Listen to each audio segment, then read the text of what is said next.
நம்ம அனைவருக்கும் வணக்கம்.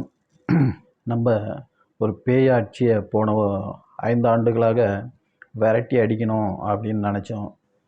அதுக்காக ஃபுல்லாக முயற்சி பண்ணி பயங்கரமான இதெல்லாம் பண்ணி பாஜக தலைமையில், அண்ணாமலையார் தலைமையில் பெரிய பெரிய போராட்டங்கள்லாம் பண்ணி நிகழ்ச்சியில் எல்லா இடத்துலையும் தலைப்புச் செய்திகளாக வந்துன்னே இருந்தது. இப்போ பார்த்திங்கன்னா என்ன சொல்கிறது, ஒரு பேய் ஆட்சி போய் கும்பகர்ண ஆட்சி வந்த மாதிரி இருக்குது. இதில் இந்த ஆட்சிக்கு எதிராக கேள்வி கேட்குறவங்க கூட ஆளே இல்லை. யாருமே இந்த ஆட்சிக்கு எதிராக கேள்வி கேட்குற ஒரு ஆளும் கிடையாது.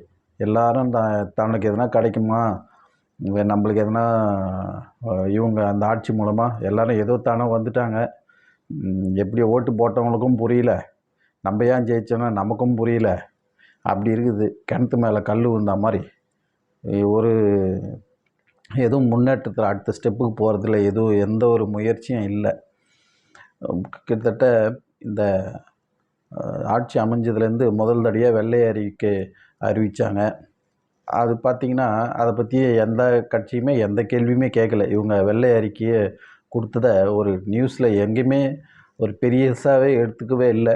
அதே போல் எந்த நியூஸுமே இவங்க சட்டமன்றத்துலேயோ எதனா பேசுகிறதோ எந்த நியூஸ்லையுமே ஒரு ஹைலைட்டாகவோ ஒரு பிரபலமாகவோ இங்கே எதிர்த்து கேள்வி கேட்குறதுக்கு ஆளே இல்லை. இந்த இடத்துல தான் அண்ணாமலையை மிஸ் பண்ணுறோமோ அப்படின்ற எண்ணமே இங்கேருந்து தான் வருது.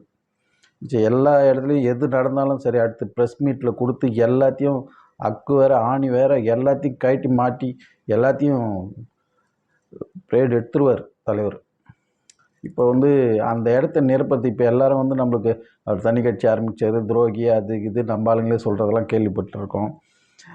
இப்போ இந்த இடத்துல யார் ஃபில் பண்ணுறது, யார் கேள்வி கேட்குறது? நமக்கு எல்லாம் தெரியும்.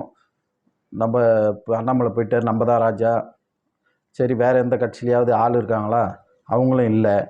சரி, வேறு யாருன்னா கேள்வி கேட்பாங்களா? எந்த கட்சியுமே இல்லை. திமுகவாவது சரி கேள்வி கேட்குமா? திமுகவாவது அவங்களாம் அந்த சனாதானம் அந்த இதையே பிடிச்சிக்கின்னு அவன் தொங்கின்னு இருக்குது. அவன் திருப்பி அதையே பண்ணின்னு இருக்கு. அவனுக்கு இன்னமும் அப்டேட் ஆகலை. அவனை அந்த ஓல்டு ஸ்டைலில் அரசியலே பண்ணிகிட்டு இருக்கானுங்க. இப்போ எல்லா இடத்துலையும் டீமை இறக்கி விட்டு போலி போராளிகளை இறக்கி விட்றது, போலியான டிவிகேவுக்கு எதிராக இப்போ டாஸ்மார்க், இதுக்கு முன்னாடிலாம் டாஸ்மார்க் வழியெல்லாம் போராட்டம் பண்ணதில்லை. இப்போ அவன் போராடுவான். அதேமாதிரி அவனை இந்த கம்யூனிஸ்ட்லேயே திமுக கம்யூனிஸ்ட்டுன்னு இருக்குது, திமுக விசிகான்னு இருக்குது, திமுக காங்கிரஸ்ன்னு இருக்குது. இவங்களெல்லாம் வச்சு போராட்டம் பண்ணுவான். அதை இவங்க டிவியில் தினந்தோறும் எடுத்து எங்கே சின்ன சின்ன பிரச்சனை நடந்தாலும் எடுத்து இப்போ பாருங்கள் ஆக்டிவாக இருக்கும். கலைஞர் டிவி, சன் டிவி எல்லாம் ரொம்ப ஆக்டிவாக செயல்படுவானுங்க. போன ஆட்சியில் ஒரு எதுவுமே நடக்காத மாதிரியும் அப்படியே சொர்க்கத்தில் ஆட்சி நடக்கிற மாதிரியும் நியூஸை போட்டுட்டு இருந்தானுங்க. இப்போது டிவிக்கேவில் தொட்டதெல்லாம் குத்தம் அப்படின்னு சொல்கிறானுங்க. இந்த திமுகவோட அரசியல் வேறு. அவனுக்கு ஏதாவது குறை சொல்லி, அதாவது போலியான ஆட்களை இறக்கி போலியான நபர்களை பண்ணி ஏதாவது பண்ணுற நம்ம எதிர்க்கிறது டிவிக்கேவை நம்ம போலியான ஆர்ப்பாட்டமோ போலியான நபர்களை வச்சோ அப்படி பண்ணுறதில்ல. நம்ம உண்மையாகவே டிவிக்கேவை எதிர்க்கிறோம், நியாயமான விஷயங்களை எதிர்க்கிறோம். உண்மையிலே யாருக்குமே விஜய் அவர்கள் பேசுவாரான்னு பார்த்தா எதுவுமே இப்போ இது வரைக்கும் எழுதி வச்சு பேசிட்டு போயிட்டார். ஆனால் சட்டமன்றத்தில் அப்படி இல்லை. எல்லா இடத்துலையும் எழுதி வச்சு பேச முடியாது. சில இடங்கள் நம்ம நேரடியாக பதில் கொடுக்கணும். அந்த இடத்துல டிவிகே தலைவர் ஃபெயிலியர் ஆகிட்டார். நம்மளுக்கு ஒன்றும் டிவிகே தலைவரை பிடிக்காமையோ ஒரு விமர்சனம் பல பேருக்கு தெரியாது. எல்லாருக்குமே நடிகர் விஜயா எல்லாருக்குமே பிடிக்கும். அரசியல் இதில் வேறு வேறையாக இருந்தாலும் நம்மளாம் விஜய் அவரோட டான்ஸுக்கோ அந்த படத்துக்கோ நம்மளாம் என்னை பொறுத்த வரைக்கும் நான் ரொம்ப அவருக்கெலாம் அடிமை. அந்த மாதிரி எனக்கு ரொம்பவும் பிடிக்கும். ஆனால் அரசியலுக்கெலாம் செட் ஆக மாட்டேன்னு நம்மளுக்கு கிளியராகவே தெரியும். அதில் எந்த மாற்றமும் கிடையாது. எல்லோரும் யாரும் விஜய்க்கு இன்றைக்கெலாம் ஃபேனு, பெரிய பருப்பு அப்படின்னு சொல்லி நிறைய பேர் இருக்கானுங்க. அவனுக்கெல்லாம் முன்னாடிலாம் நாங்களாம் ஃபேனு. ஆனால் அரசியலுக்கு செட் ஆகாது ராஜா. மூளையோடு யோசிக்கணும். அதுபோல் இந்த ஆட்சியில் என்ன பண்ணுறது ஏது பண்ணுறதுன்னு தெரியாமல் சின்ன பசங்க ஸ்கூலில் எடுத்துன்னு போயிட்டு பள்ளிகளில் இந்த விஜய் பாட்டு விசில் அடித்தாங்க கொஞ்சின்னுவாங்கள்ல, இந்த பாட்டுங்கள்லாம் போட்டு டான்ஸ் ஆடி யூனிவர்சிட்டி வரைக்கும் எடுத்துன்னு போய் அமைச்சரங்களே அந்த வேலையை பண்ணுறது. இந்த அளவுக்கு கொடுமையான, அதாவது இதெல்லாம் அவங்க கொள்ளை அடித்தான்றதுன்றது கூட ஒரு பக்கம் விடுங்க. ஒன்றுமே தெரியாமல் மக்களை திசை திருப்பி இந்த பள்ளி குழந்தைங்களை நீங்கள் போடுறதுனாலுக்கு பொறாமலாம் ஒன்றும் இல்லை, நல்ல விஷயங்களை சொல்லித்தாங்கண்ணா. என்ன பாட்டு அது? வாடி வாடி லேடி கைப்படாத சிடி இந்த பாட்டை போட்டு டான்ஸ் ஆடுறான் ஸ்கூலில். யூனிவர்சிட்டியில் பேசுகிறான், யூனிவர்சிட்டியில் பேசி முடிச்சிட்ட பிறகு அந்த விஜய் பாட்டை எடுத்து போடுறான், சினிமா பாட்டை. இங்கே ஒரு நிகழ்ச்சி, அரசு நிகழ்ச்சி நடக்குது, விஜயை தொடங்கி வைக்கிறாரு, அங்கே சினிமா பாட்டை எடுத்துன்னு வந்து போடுறீங்க. இதெல்லாம் கேள்வி கேட்கறவங்க யார் கேள்வி கேட்பா? நிறைய விஷயம் இருக்குது, நம்மளுக்கு தெரிஞ்சதெல்லாம் 1 2. இப்போ அதை அண்ணாமலை அவர்கள் ஆக்டிவாக இருந்தார்னா இந்த விஷயங்கள்லாம் தலைப்புச் செய்தியில் இருந்திருக்கும். இன்றைக்கி எங்களுக்கு பாஜக தலைப்புச் செய்தியில் இல்லை, தலைப்புச் செய்தின்றதெல்லாம் இல்லை, செய்திகளிலே இல்லைன்றதான் வருத்தமான செய்தி. ஏன் அண்ணாமலை மேலே இவ்வளோ பொறாமப்படுறீங்களே?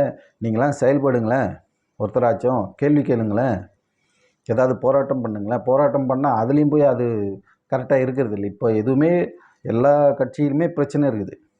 ஆனால் இப்போவே போராட்டம் பண்ணுங்கன்னு சொல்ல, ஒரு அறிக்கையாவது, நல்ல அறிக்கையாவது கொடுக்கணும்ல. இது தப்பு, இது ரைட்டு, அது மக்கள்கிட்ட பேசு பொருள் ஆகணும். ஆனால் அது எதுவுமே இல்லை, அப்படியே ஒரு சூன்யம் மாதிரி இருக்குது. சில பேர் அரசியலை விட்டே ஒதுங்கிட்டு, அந்த டிவிக்கு ஆட்சிக்கு வந்த பிறகு இந்த மக்கள் இப்படி தாண்டான்னு சொல்லிட்டு, எனக்கு அரசியலும் வேணாம், ஒன்றும் வேணாம் சாமின்னு சொல்லிட்டு பல பேர் அரசியலேருந்தே ஒதுங்கிட்டான். ஏன் நான் அந்தமாரி ஒதுங்கின ஒரு ஆளுக்கிட்ட நான் போய் கேட்டது, ஏங்க இதுமாரி ஒதுங்கிடுறீங்க, முயற்சி ஏன் வீண் பண்ணுறீங்க, அடுத்த தடவை இந்த தடவை எதுவும் தெரியாமல் வந்திருக்கலாம், அடுத்த தடவை மாறும் அப்படின்னா, அடுத்த தடவை மாறும், அடுத்த தடவை தனுஷ் வந்துடுவான், நம்மளுக்கு தனுஷை பார்த்து போயிடுவான். அந்த மாதிரி இவங்க 2 பேர் தான் அடுத்து சினிமாக்காரங்கிட்டே நம்ம உட்காந்துட்டு இருக்கிறது. ஏதாவது கொஞ்சம் 4 விஷயம் தெரிஞ்ச ஆளுக்கிட்ட நம்ம வெளி மாநிலங்களோ வெளி இடத்துலையோ போய் பேச சொல்ல இவரை பார்த்து சிரிக்கிறான்.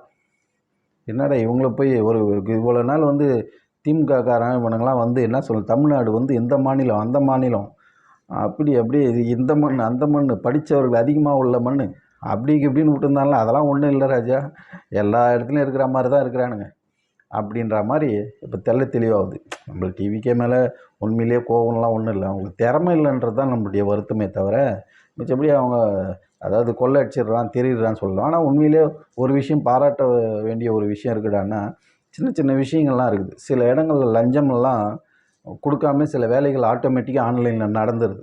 இந்த ஒரு விஷயத்தை டிவிக்கேவை பாராட்டலாம் தான். ஆனால் இது மாதிரி எல்லா இடங்கள்லையும் நடக்கணும்.